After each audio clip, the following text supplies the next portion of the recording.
Bienvenue pour ce premier épisode de Lecture chuchotée, le podcast qui vous accompagne dans des doux rêves à travers la lecture de textes spirituels et inspirants. Aujourd'hui, nous vous présenterons un petit trésor, l'Ecclésiaste de Salomon, traduit par De Genoude pour la collection Textes précieux, édité par Henri Béziat en 1941. Cette lecture chuchotée vous emmènera dans un voyage spirituel, vous offrant la tranquillité nécessaire pour une nuit de sommeil profond. Préparez-vous à vous plonger dans cette sagesse ancienne, laissant les mots vous envelopper comme une caresse pour l'âme. Êtes-vous prêts? Alors fermez les yeux, détendez-vous et laissez-vous vous emporter par la voix de Lecture chuchotée. Chapitre 1er. Parole de l'Ecclésiaste, fils de David, roi de Jérusalem. Vanité des vanités, a dit l'Ecclésiaste, vanité des vanités, et tout est vanité. Qu'a de plus l'homme de tout le labeur dans lequel il se consume sous le soleil? Une génération passe, une génération vient, mais la terre demeure la même. Le soleil se lève et se couche et revient au lieu d'où il est parti. Le vent souffle vers le midi et retourne vers le nord, et après 1000 circuits, il revient au lieu qu'il avait parcouru. Tous les fleuves vont à la mer, et la mer ne déborde pas. Ils reviennent au lieu d'où ils sont partis pour couler de nouveau. Toutes choses sont difficiles. L'homme ne peut les expliquer par les discours. L'œil ne se ressaisit pas de voir et l'oreille d'entendre. Qu'est-ce qui a été? Ce qui sera. Qu'est-ce qui a été fait? Ce qui sera fait. Rien de nouveau sous le soleil. Nul ne peut dire « voilà une chose nouvelle », car déjà elle a été dans les siècles écoulés avant nous. Aucune mémoire de ce qui a précédé et de ce qui viendra. Aucun souvenir en ceux qui seront dans les jours derniers. Moi, l'Ecclésiaste, j'ai été roi d'Israël dans Jérusalem. Et j'ai mis en mon esprit de chercher et d'examiner avec sagesse tout ce qui se passe sous le soleil. Dieu a donné cette pénible occupation aux enfants des hommes. J'ai vu tout ce qui se fait sous le soleil, et toute vanité et affliction d'esprit. Le pervers se corrige difficilement, et le nombre des insensés est infini. J'ai parlé en mon cœur et j'ai dit, voilà que j'ai été fait grand et que j'ai surpassé en sagesse tous ceux qui ont été avant moi dans Jérusalem. Et mon âme a contemplé beaucoup de choses et je n'ai eu l'intelligence. Et j'ai appliqué mon cœur pour connaître la sagesse et la science et les erreurs et la folie. Et j'ai reconnu qu'en cela aussi était un travail et une affliction d'esprit, parce que dans une grande sagesse est une grande indignation. Et celui qui multiplie la science, multiplie la douleur. Chapitre 2. J'ai dit en mon cœur, j'irai et je m'enivrerai de délices, et je jouerai des biens. Et j'ai vu que cela aussi était vanité. J'ai vu que le rire est trompeur, et j'ai dit à la joie, pourquoi me séduis-tu en vain? J'ai médité en mon cœur de retirer ma chair des plaisirs, afin de transporter mon âme dans la sagesse et d'éviter la folie, pour découvrir ce qui est bon aux enfants des hommes pendant la durée des jours de leur vie. J'ai élevé des ouvrages magnifiques, j'ai bâti pour moi des maisons, et j'ai planté des vignes. J'ai fait des jardins et des vergers, et je les ai remplis d'arbres de toute espèce. J'ai creusé des réservoirs pour arroser la forêt de mes jeunes arbres. J'ai possédé des serviteurs et des servantes, et une nombreuse famille, et de nombreux troupeaux de bœufs et de brebis, au-delà de tous ceux qui étaient devant moi dans Jérusalem. J'ai entassé l'argent et l'or, le revenu des rois et des provinces. J'ai eu des musiciens et des musiciennes, et les délices des enfants des hommes, des coupes et des vases pour répandre le vin. Et j'ai surpassé par mes richesses tous ceux qui ont été avant moi en Jérusalem, et la sagesse a habité avec moi. Et tous ceux qui ont désiré mes yeux, je leur ai donné. Et je n'ai pas défendu à mon cœur de goûter les voluptés de se complaire dans tout ce que j'avais préparé. et j'ai cru que ma part était de jouir de tous mes travaux. Et lorsque je me suis tournée vers les ouvrages de mes mains, vers les travaux où je m'étais fatiguée vainement, en tout cela j'ai vu vanité, affliction d'esprit, rien de stable sous le soleil. J'ai passé à considérer la sagesse, et je n'ai vu qu'imprudence et folie, car que fera le prince qui me suivra? Il imitera mes entreprises insensées. Et j'ai vu que la sagesse l'emportait sur la folie, autant que la lumière diffère des ténèbres. Les yeux du sage le conduisent, l'insensé marche dans les ténèbres. Et j'ai appris que la fin de l'un et de l'autre est la même. Et j'ai dit dans mon cœur, si même fin attend l'insensé et moi, que me sert d'avoir donné plus de soin à la sagesse? Et j'ai médité en mon âme, et j'ai vu que cela aussi était vanité. Car la mémoire du sage, comme de l'insensé, ne sera pas pour toujours. L'avenir couvrira tout également de l'oubli. Le savant meurt comme l'ignorant. C'est pourquoi je me suis lassée de la vie, en voyant que tout est mal sous le soleil, et que tout est vanité et affliction d'esprit. Et j'ai détesté tout ce travail dont je me suis tourmentée sous le soleil, parce qu'après moi devait venir un héritier, sage ou insensé, je l'ignore, qui possédera mes travaux et mes sueurs et mes soucis. Et qu'y a-t-il de si vain? Ainsi je me suis arrêtée, et mon âme a renoncé à travailler encore sous le soleil. Car celui-ci se consume dans la sagesse, la science et l'éveil, et il laisse ses recherches à un homme oisif, et cela encore est vanité et un grand mal. Que reviendra-t-il à l'homme de tout son travail et de l'affliction d'esprit qui le tourmente sous le soleil? Tous ses jours sont pleins de douleur et d'angoisse. Il ne se repose pas même en son âme durant la nuit. Et cela, n'est-ce pas vanité? Ne faut-il pas mieux manger et boire, et montrer à son âme le fruit de ses travaux? Voilà le don de Dieu, car qui jouit des biens de la terre et ne les tient pas dans sa main? Dieu a donné à l'homme bon en sa présence, et la science et la joie. Il donne aux pécheurs l'affliction et les soins superflus, et celui-ci rassemble et amasse. Elle a ça qui Dieu veut, et cela aussi est vanité, et un stérile soin de l'esprit. Chapitre 3. Tout a son temps, tout passe sous la terre, selon sa durée.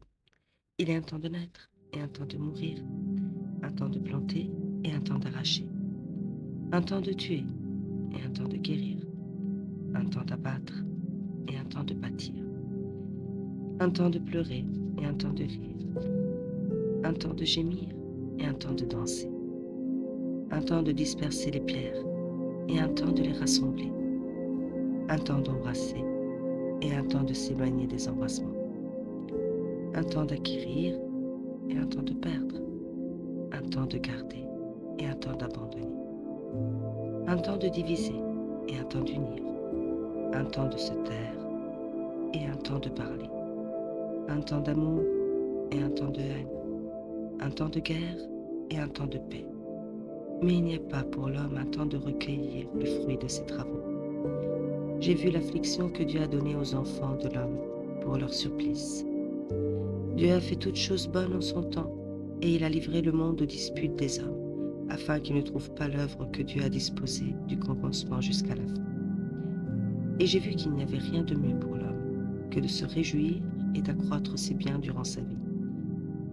Car tout homme qui boit, mange et voit le prix de son travail a trouvé le don de Dieu. J'ai considéré que les œuvres que Dieu a faites demeurent à jamais. Nous ne pouvons rien ajouter, rien à trancher de tout ce que Dieu a fait pour être plein. Ce qui a été fait demeure, ce qui sera a déjà été, et Dieu renouvelle ce qui est passé.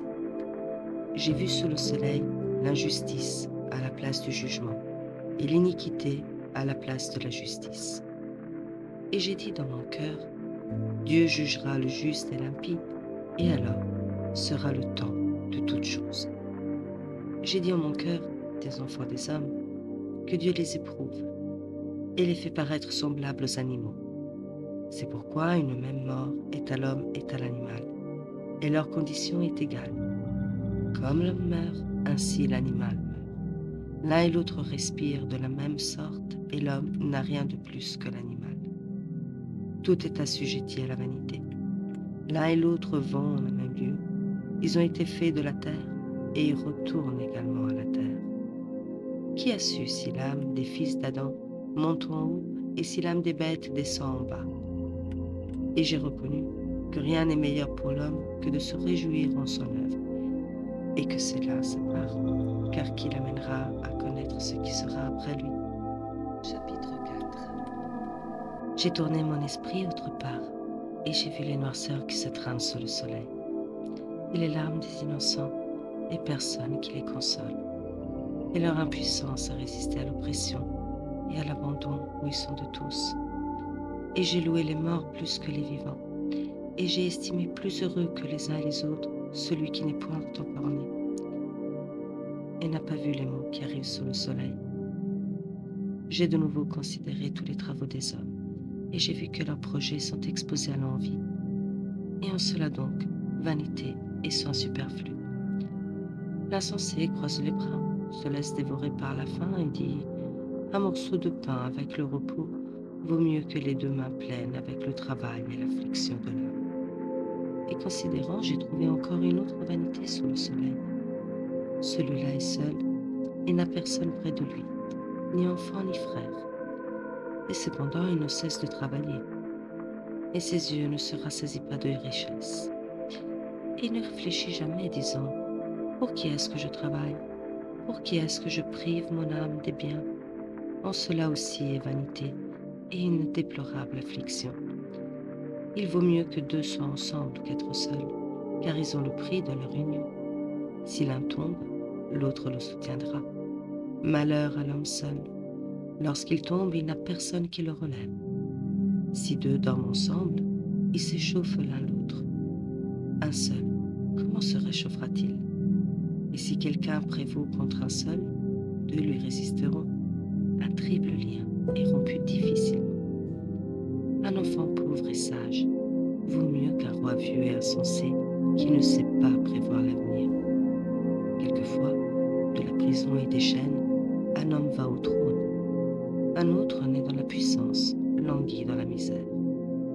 J'ai vu tous les vivants qui marchent sous le soleil obéir au jeune homme qui remplace le roi. Le nombre de ceux qui ont été avant lui est immense, et ceux qui viendront après ne se réjouiront point en lui. Mais cela aussi est vanité et affliction d'esprit. Veillez sur vos pas en entrant dans la maison de Dieu, et approchez pour écouter, car l'obéissance est bien meilleure que les sacrifices des insensés, qui ne savent pas le mal qu'ils font.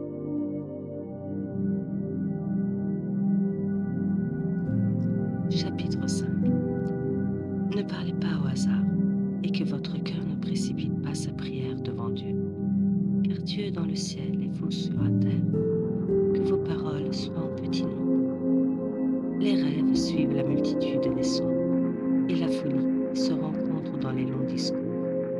Si vous avez fait un vœu devant Dieu, ne tardez pas à l'accomplir, car la promesse infidèle et téméraire lui déplaît. Il vaut beaucoup mieux ne pas s'engager que de ne pas accomplir sa promesse après un vœu. Ne permettez pas à votre bouche de faire pécher votre chair. Ne dites pas même en secret. Il n'y a point de providence, de peur que Dieu, irrité contre vos paroles, ne détruise toutes les œuvres de vos mains. Où sont beaucoup d'illusions, il y a beaucoup de vanité et beaucoup de paroles. Mais vous, craignez Dieu.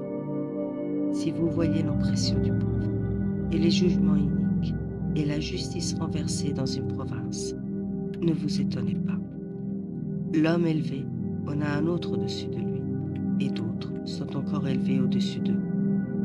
Et de plus, le roi commande à la terre entière. L'avare ne sera point rassasié d'or. Il aime les richesses, il n'en goûtera pas le fruit, et cela encore est vanité. Où sont les grandes richesses? Là est une multitude qui les dévore. Et que revient-il de plus à leur possesseur que de voir de ses yeux des trésors? Le sommeil est doux à l'artisan, qu'il mange peu ou beaucoup, mais la satiété permet pas aux riches de dormir. Il y a une autre infirmité déplorable que j'ai vue sous le soleil, des richesses conservées pour le tourment de leurs possesseurs, car elles périssent au milieu d'une grande calamité, et il a engendré un fils qui languit dans une profonde indigence. Comme il est sorti nu du sein de sa mère, ainsi il s'en retournera, et il n'emportera rien avec lui de son travail. Profonde misère. Comme il est venu, il s'en ira. Et que lui revient-il d'avoir travaillé à l'ardeur du soleil? Tous les jours de sa vie, il a mangé dans les ténèbres, dans une multitude de soins, dans la tristesse et dans l'angoisse. Ne valait-il pas mieux qu'il bût, qu'il mangeât, qu'il jouît du travail dans lequel il s'était consumé sous le soleil durant les jours de sa vie que Dieu lui avait donnés? Car c'était là son partage. Et si Dieu accorde à quelques-uns les biens, la richesse, et qu'il lui donne d'en goûter les fruits et de se réjouir de son travail, cela est le don de Dieu. Et cet homme se souviendra peu des jours de sa vie, parce que Dieu a rempli son cœur de délices. Chapitre 6. Il y a encore un autre mal que j'ai vu sous le soleil, et même fréquent parmi les hommes. Il y a un homme à qui Dieu a donné les richesses, l'opulence et l'honneur, et rien ne manque à son âme de tout ce qu'il désire. Dieu ne lui a pas accordé de jouir de ses biens, et un étranger les dévore. Cela est vanité et une grande misère.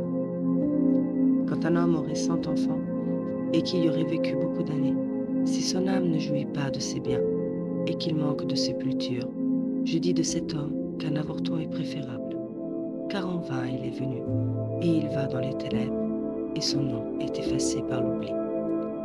Il n'a pas vu le soleil, il n'a pas connu la distance du bien et du mal. Et quand il aurait vécu 2000 années, s'il n'y a pas joui des biens, tout ne sera-t-il pas vers le même but? Tout le travail de l'homme est pour sa nourriture, mais son âme ne sera point rassasiée. Qu'a le sage de plus que l'insensé? Et qu'a le pauvre sinon qui va là où est sa vie? Il vaut mieux voir ce qu'on désire que désirer ce qu'on ignore. Mais cela aussi est vanité et présomption d'esprit. Le nom de celui qui doit être est déjà nommé, et l'on sait que c'est un homme, et qu'il ne peut résister au Très-Haut. L'abondance des paroles est un fond abondant d'illusions.